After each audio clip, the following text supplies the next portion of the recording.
एक गांव में एक साधु रहते थे। वो साधु जब भी नाचते थे बारिश होती थी।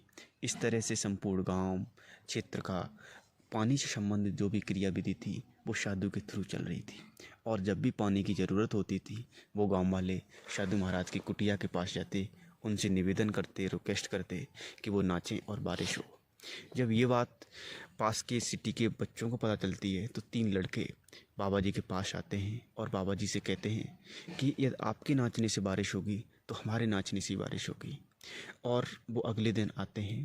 पहली बारी उन लड़कों की आती है। पहला लड़का नाचता है, वो लगभग 1 घंटे तक नाचता रहता है लेकिन बारिश नहीं होती है। वो थक कर के पस्त हो जाता है। फिर दूसरा लड़का आता है, वो भी लगभग 1 घंटे तक नाचता रहता है लेकिन बारिश नहीं होती है।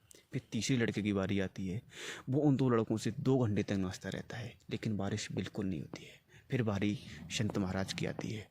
वो संत महाराज 1 घंटे तक नाचे लेकिन बारिश नहीं हुई। लेकिन वो संत महाराज रुके नहीं, बिना रुके 2 घंटे तक नाचते रहे लेकिन बारिश नहीं हुई। 3 घंटे तक नाचते रहे, बारिश नहीं हुई। वो लड़के बहुत खुश हो रहे थे कि हमारे नाचने से बारिश नहीं हुई तो कोई बात नहीं, लेकिन बाबा जी के नाचने से बारिश नहीं हो रही। लेकिन जब 4 से 5 घंटे बीत जाते हैं, संत महाराज जी बिना रुके नाचते रहते हैं, तो सभी लोग देखते हैं कि आकाश में काले काले बादल छा रहे हैं और घनघोर बारिश होने लगती है। जब घनघोर बारिश को देख कर के वो लड़के बाबा जी के पैरों पड़ जाते हैं और बाबा जी से क्षमा मांगते हैं कि हमने आपको गलत चुनौती दी, और लेकिन बाबा जी हमको इसका रहस्य बताइए कि आपके नाचने और बारिश होने में क्या संबंध है। तो बाबा जी कहते हैं कि इसके पीछे केवल 2 कारण हैं। पहला कारण तो ये है कि मैं जब भी नाचूंगा तो बारिश को होना पड़ेगा, बारिश होगी नहीं, बारिश को होना पड़ेगा, पहला पॉइंट। दूसरा पॉइंट ये है कि मेरे नाचने और बारिश के होने के बीच में कोई सीमा नहीं है।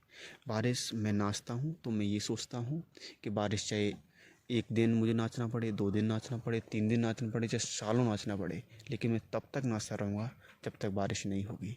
दोस्तों, इसी तरह से हमारे जीवन में जो भी सफलता होती है उसके पीछे भी 2 कारण होते हैं। यदि ये 2 कारण हमारे पास हैं तो हर सफलता हमारे पास हमारी होगी। पहला कारण ये है कि जो भी लक्ष्य है उस पर हमें कोई डाउट नहीं होनी चाहिए, कोई संदेह नहीं होना चाहिए। वो हमारा लक्ष्य संदेह से परे होना चाहिए, पहली बात। दूसरी बात ये है कि केवल 2 ही चीज़ होनी चाहिए, एक लक्ष्य, एक मैं। बीच में कोई बाउंडेशन नहीं होनी चाहिए, समय की या किसी चीज़ की कोई बाउंडेशन नहीं होनी चाहिए।